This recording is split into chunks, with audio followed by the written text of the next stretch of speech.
Alright, hey folks, welcome to Playing in Traffic, and here I am on the Wildwood Boardwalk, days removed from a state of emergency. A state of emergency on the Wildwood Boardwalk. And you know what that makes me think about? Okay, obviously there was some kind of unruly behavior, and I get the reaction. But it made me think about my days down here when I was 18, 19, and that might have been a little bit old for the crowd that was causing all the goofiness up here on Memorial Day weekend. You know, Memorial Day weekend's well-known terroristic time down here. People love to be down here enjoying themselves, but for real, it's also one of the most busiest for like freaking crime and stuff like that. All kinds of hell breaking loose down here then. More so than any other holiday that we had during the summer.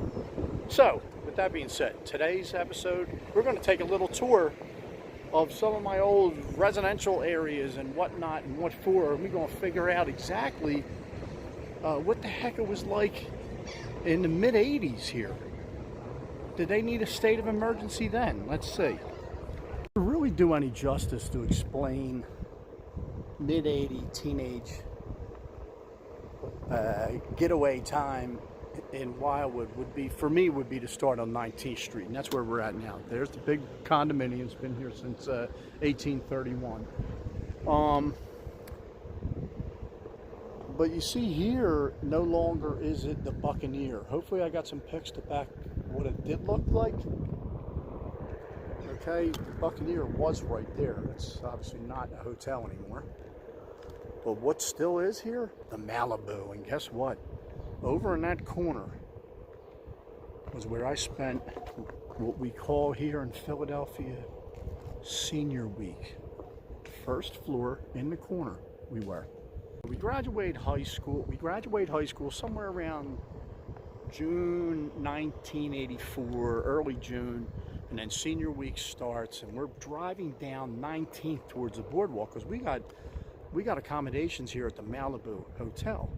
Okay, so as we're right about here, you start looking off to your left, and that third floor and second floor windows of all them, most of them places was filled with cases of beer. So no need to hide it. At least that's what they thought.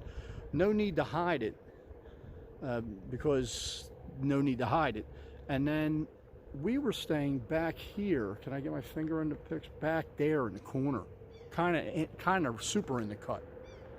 And what ended up happening was the cops eventually came. I don't know how many. I don't know if it was 2 days in, but somebody was throwing bottles. So and I think they were from Doherty too. The person throwing bottles. They were actually up a floor above us, and would just throw a bottle down and it would break on the bottom floor. I'm pretty sure the owner was like, yeah, this ain't gonna work. So he called the cops, and they went right up to those rooms and cleared them of beer. We were the only ones that really had beers at that point moving forward, because people had to go out and repurchase. But then you also had a flag on you. You know, the cops already knew. They stopped here once. You know, they could come back and get you again. So it was a very particular scenario of illegalities of underage drinking, and that was my earliest memories in Wildwood of a scenario that probably did it call for a state of emergency? Probably not, but it certainly was. I'm sure most of this state of emergency clientele that was up here raising hell the other day, there was a lot of underage drinking, and probably going to assume some drug use as well. But that was the first stages. 1984, right here on 19th Street at the Malibu. And again, here no longer stands. I was well, I wouldn't say it's similar. I think they were two-story hotel, I think.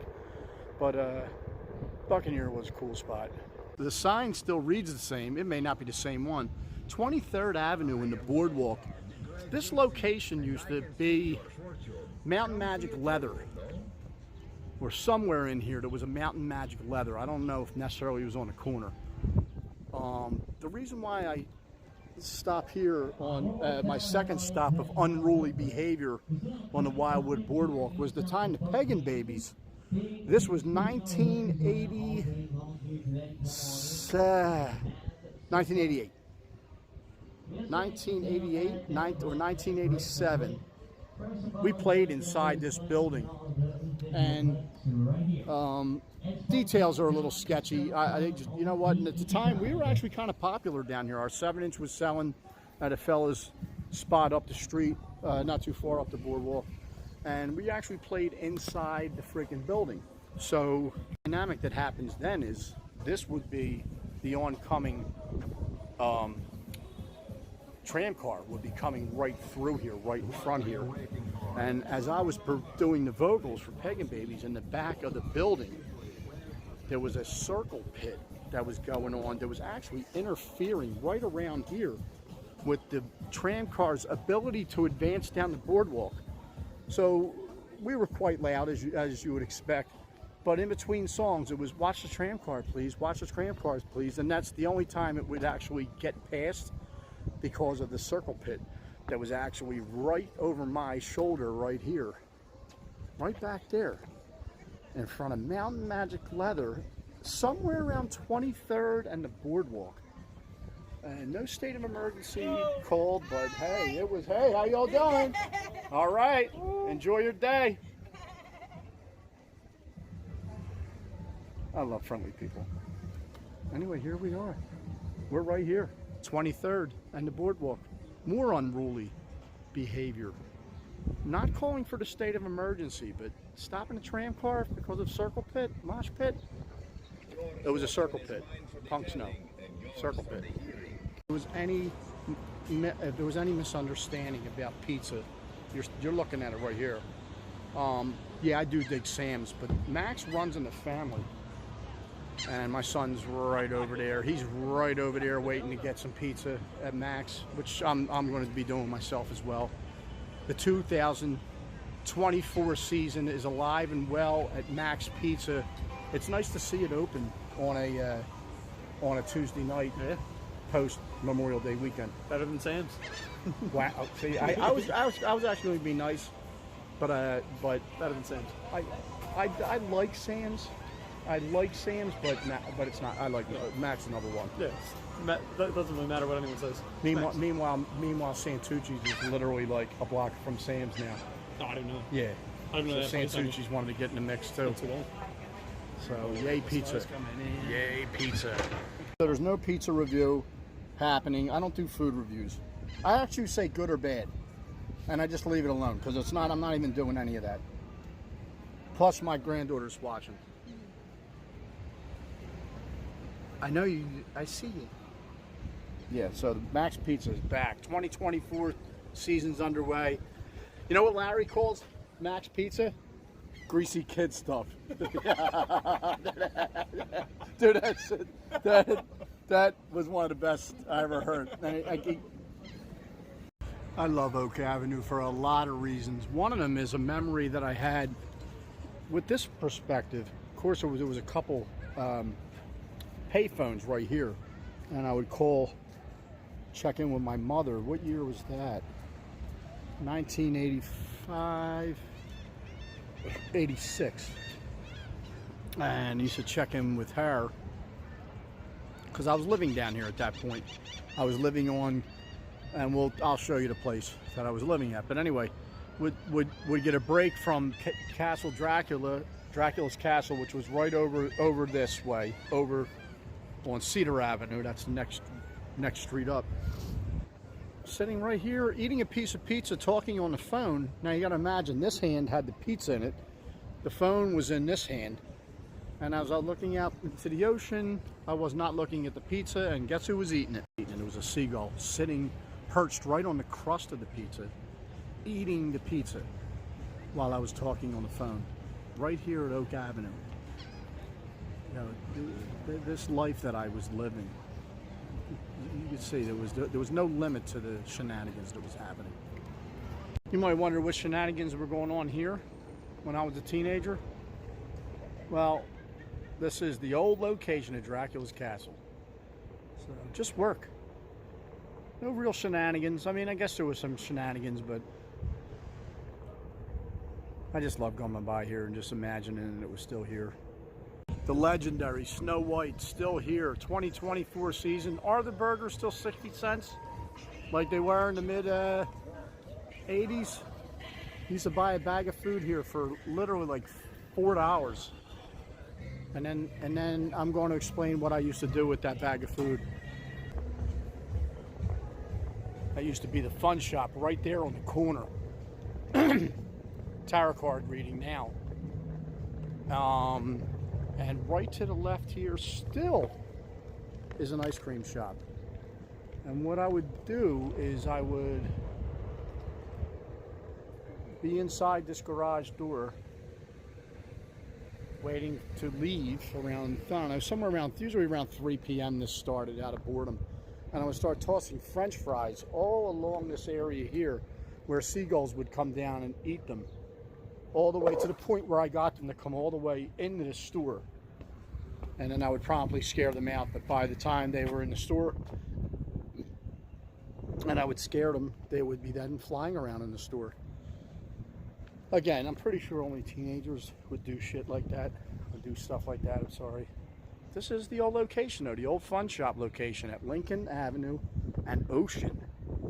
1 block off the boardwalk. And man, maybe we didn't get like some free ice creams. The lady was an absolute sweetheart that worked in here. Her son, I believe it was her son, he had red hair. We had great times together. Unfortunately, there was times I would throw handfuls of French fries in the street when he was coming over as a gag. I mean, it was innocent enough. They didn't hurt him. They just flew around and scared him a little bit. But those were the days. 60-cent burgers from Snow White. If you can remember that far back, I'm going to have to tell you right now, you're as old as me, and that's not good. 3J's Pizza was somewhere in this area right here. What happened at 3J's Pizza? Well, one of the greatest moments of my life. I was washing the dough pans. This was probably 1988, 87-ish. It was all around that time. King Kong Bundy walked in. And him and his family, and I marked out, but not to the point where I was like, you know, I wasn't to the point where I was making his eating experience weird. But he came in with his family. I'm sure he was, and there was a good chance he wasn't actually wrestling that night at Convention Hall down the boardwalk in this direction down here, thumb back that way. But he came in, man, and that was just a heck of a moment. He tipped the waitress very well, of course. King Kong Bundy, I met him once or twice, did talk about 3J's Pizza, which he was very fond of. A gentleman and a scholar and a tremendous athlete, all wrapped up into one human being. Lovely man. More shenanigans as a teenager, employed by the on Mariner's Landing. You're looking at the sea serpent. It's been there since 1812. I'm obviously just being cynical and exaggerating, but honestly, it's been there since, just say 1980. We just rounded up to 1980. Well, I used to work on the pier. I would work on the pier doing working the rides during the day and then making that big money overnight. You know, that real big cash, working all the way till sunrise. And out of boredom, I'd spend about a good 30 minutes, going all the way up to the top. See those steps that run along the right side of that track?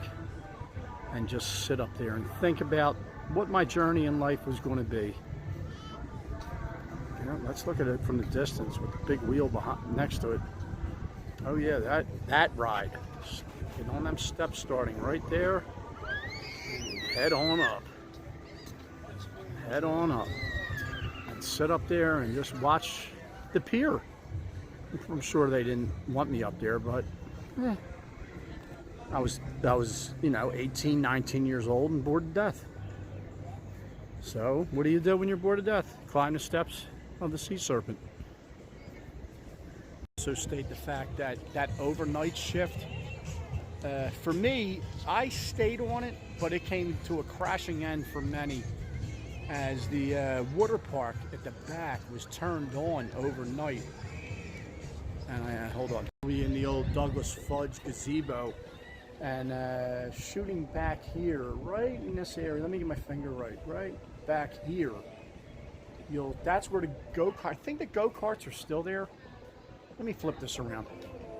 Right about there, you see the water park. That, as far as I remember, that's pretty much what it was back when in the 80s too. And the go-karts were right around here. Here comes the finger again. There we go, right around in there. So what would happen is overnight, alcohol would be brought in, and probably some drugs as well. And what would happen is there was a switch on the back of the go-karts that raised it up to about like 35 miles an hour. So they would be getting run real fast, right? There would be very little to no clothing worn by the people using two of the slides they would turn on. And then all things were great until one beach patrol, I'm going to say they weren't allowed to be involved, so then they ratted everybody out.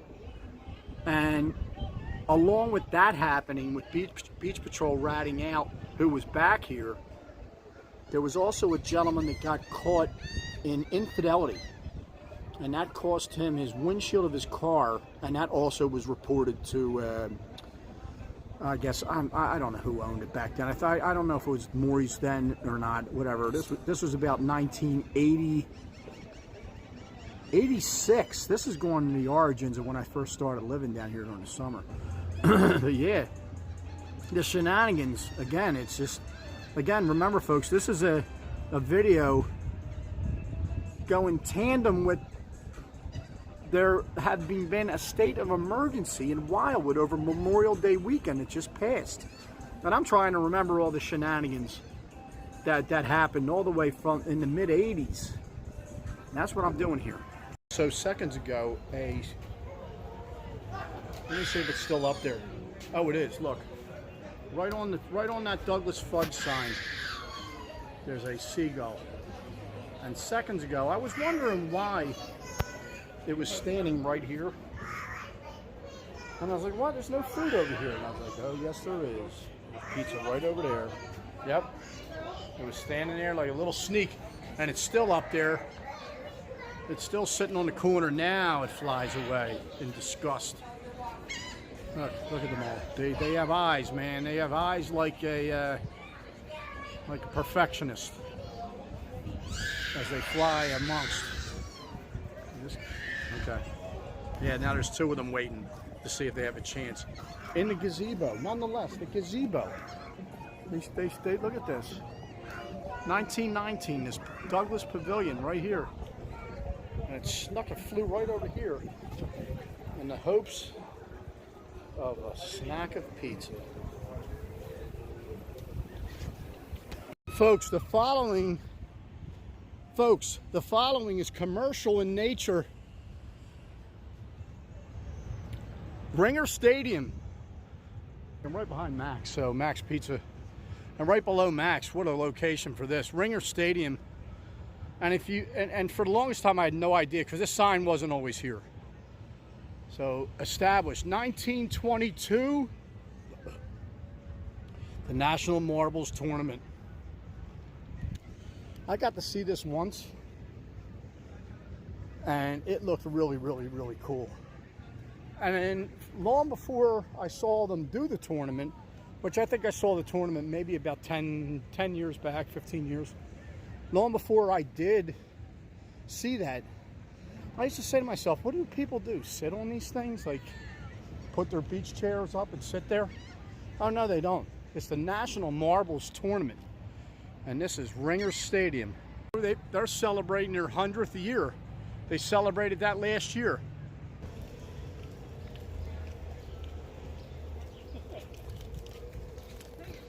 The audience might want, I think they're trying to figure out what that was in my mouth. Let's get a close-up of the bag. What are they calling them? It actually does taste like a Skittle. Well, it is. It's literally just a freeze-dried Skittle. Freeze-dried skits. So how long do you think this is going to keep you up on the way home? You think this is good for your whole First trip? 10 minutes, at least. And then immediate crash. Then all bets are off. Show's over. Oh, you're looking at Attila's Gym. The Maple Ave side. Look at this piece. Okay. Yeah, I like that a lot. Yeah, this is some nice, very, very, very nice stuff.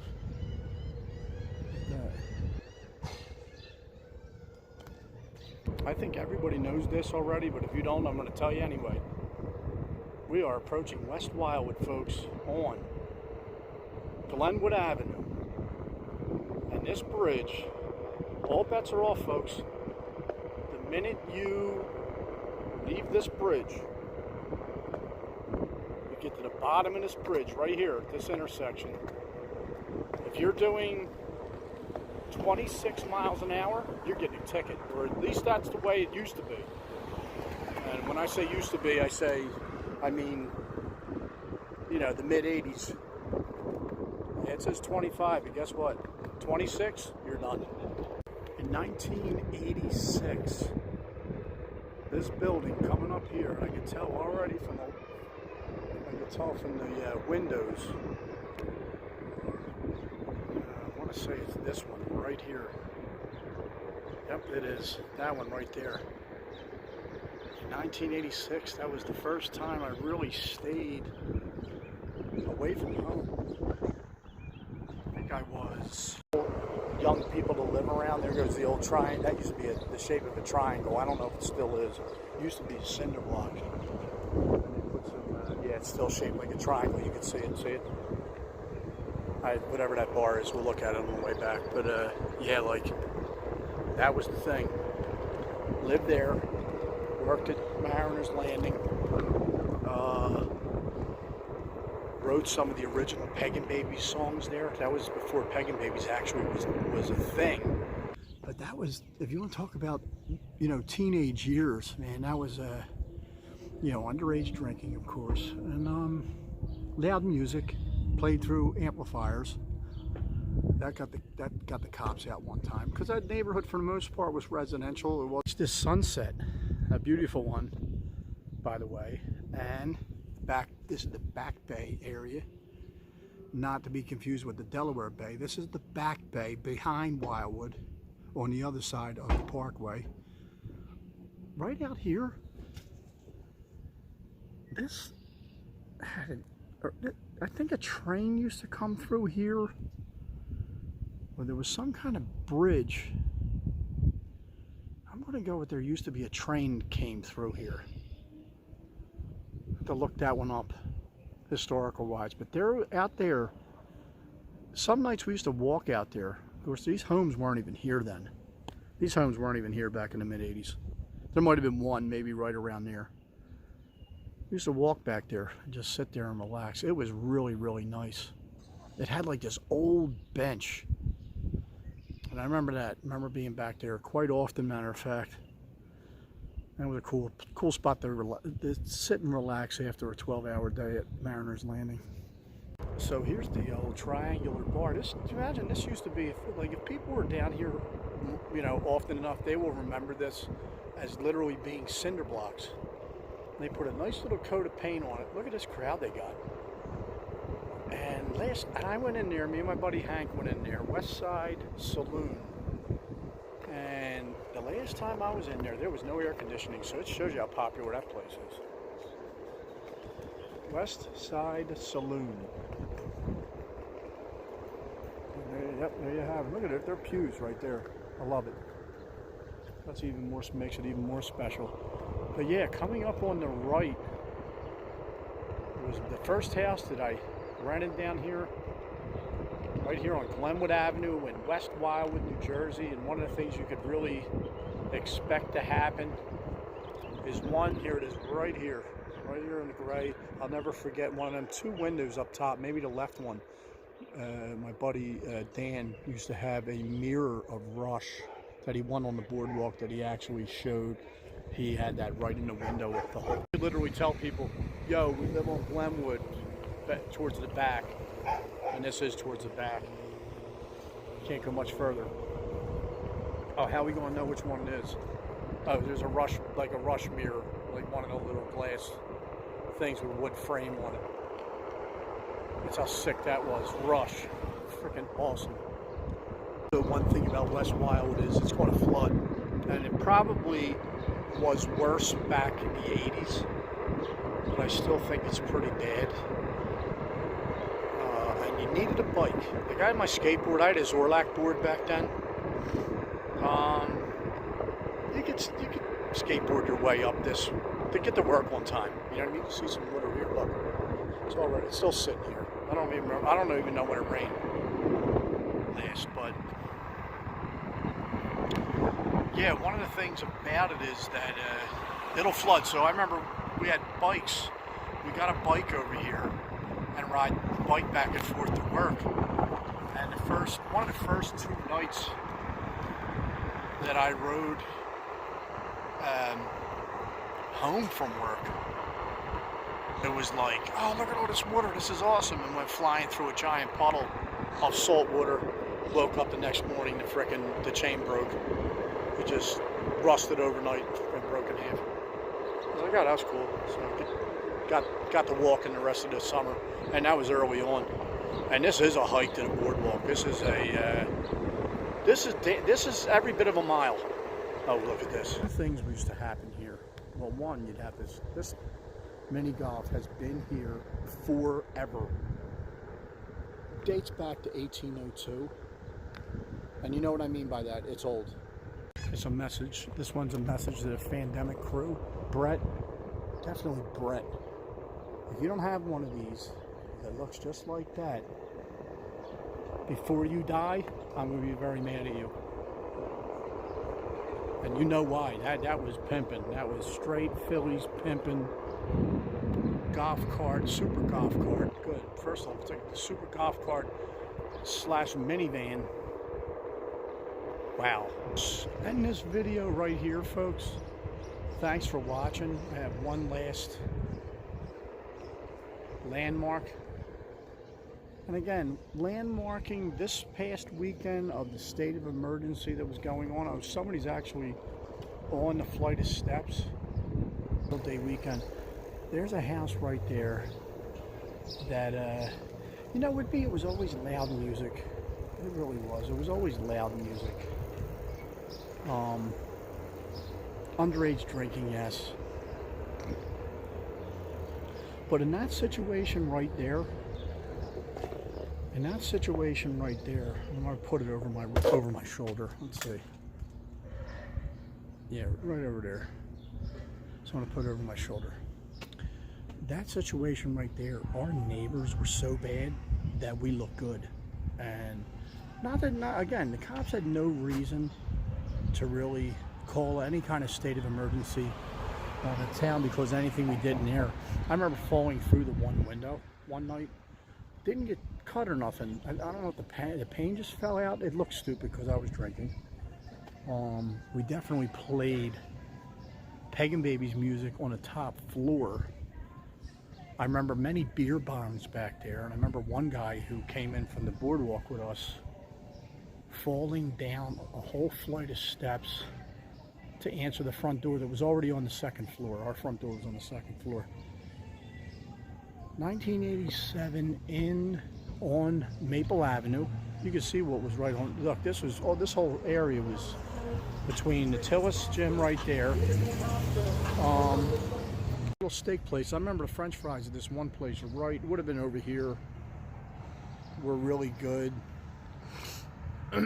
Plenty of tremendous memories. Stuck in the Dungeon, which is a Heels song commemorating Dracula's castle. That was the whole thought process. I think it was Maple. I know I name dropped Maple Avenue because this is where I was living when that happened, and try to get to work on time and end up in the dungeon. That's what that song's all about. It was all about that summer living here. But yeah, okay, folks. Yeah, thanks for watching. And who knows where we'll go next. This is my third state in 3 days. But have a great week. And a pleasant tomorrow. That's one of the keys to the whole thing. Pleasant tomorrow.